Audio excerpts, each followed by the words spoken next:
Kasus pengadaan motor listrik oleh Badan Gizi Nasional kini masuk dalam penyidikan dugaan korupsi program makan bergizi gratis. Ribuan sepeda motor listrik berlogo BGN itu masih berjajar rapi di sebuah gudang kawasan Sentul, Kabupaten Bogor, Jawa Barat. Kendaraan-kendaraan itu awalnya dirancang untuk mendukung distribusi program MBG, namun belum juga digunakan. Di tengah proses penyidikan, muncul rencana BGN untuk menghibahkan sepeda motor listrik tersebut kepada guru-guru honorer di daerah. Lantas, seperti apa perkembangan kasus ini? Kejagung kini tengah menangani kasus pengadaan motor listrik oleh Badan Gizi Nasional yang masuk dalam penyidikan dugaan korupsi program makan bergizi gratis. Pengadaan motor listrik yang diduga mengalami penggelembungan anggaran itu kini menjadi bagian dari penyidikan. Menteri Keuangan Purbaya Yudisadewa menyebut, kasus korupsi pengadaan motor listrik oleh Badan Gizi Nasional itu sebagai pelajaran penting bagi pemerintah. Ia menyebut, usulan pengadaan motor listrik untuk MBG sebenarnya telah ditolak sebelumnya. Namun, pemerintah kemudian mendapati bahwa pembelian motor listrik tetap terrealisasi pada Maret 2026 meski sebelumnya tidak mendapat persetujuan. Atas temuan itu, Purbaya menegaskan pihaknya akan mengambil tindakan tegas terhadap pihak-pihak di internal Kementerian Keuangan yang terlibat dalam proses pelolosan anggaran pengadaan tersebut.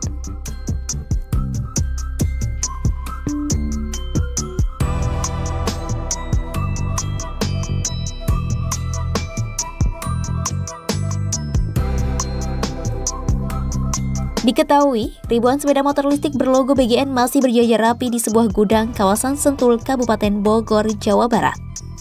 Awalnya, kendaraan ini dirancang untuk mendukung distribusi program MBG yang hingga kini belum digunakan. Pasalnya, kendaraan itu terseret kasus dugaan korupsi tata kelola program MBG. Direktur Penyidikan Jaksa Agung Muda Bidang Tindak Pidana Khusus Kejagung, Syarif Sulaiman Nahdi memastikan pihaknya tidak akan menyita motor listrik tersebut. Menurutnya, penyidik tidak membutuhkan seluruh unit motor listrik sebagai barang bukti dalam perkara korupsi MBG.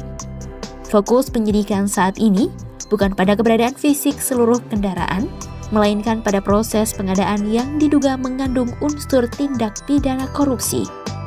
Penyidik disebut hanya memerlukan barang bukti yang bisa menggambarkan proses pengadaan kendaraan listrik tersebut.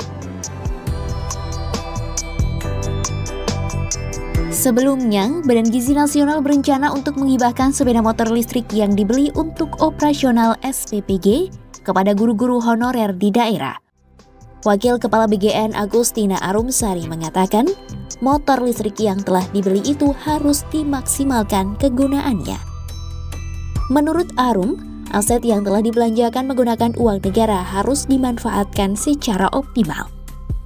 Namun, BGN disebutnya akan terlebih dahulu berkoordinasi dengan Kejaksaan Agung.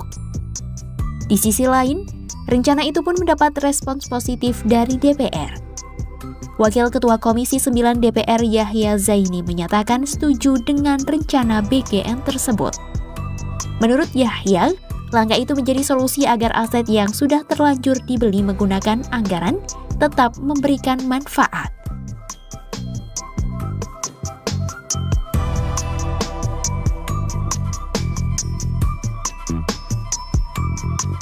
Yahya menegaskan, sejak awal dirinya tak sepakat dengan pengadaan motor listrik untuk SPPG sebab tidak sesuai dengan kebutuhan operasional pengelola dapur program makan bergizi. Ia membeberkan, Komisi 9 DPR juga tidak pernah menerima laporan maupun informasi terkait pengadaan motor listrik tersebut. Akibatnya, fungsi pengawasan DPR terhadap penggunaan anggaran BGN pada masa kepemimpinan Dadan Hindayana tidak bisa dilakukan secara maksimal.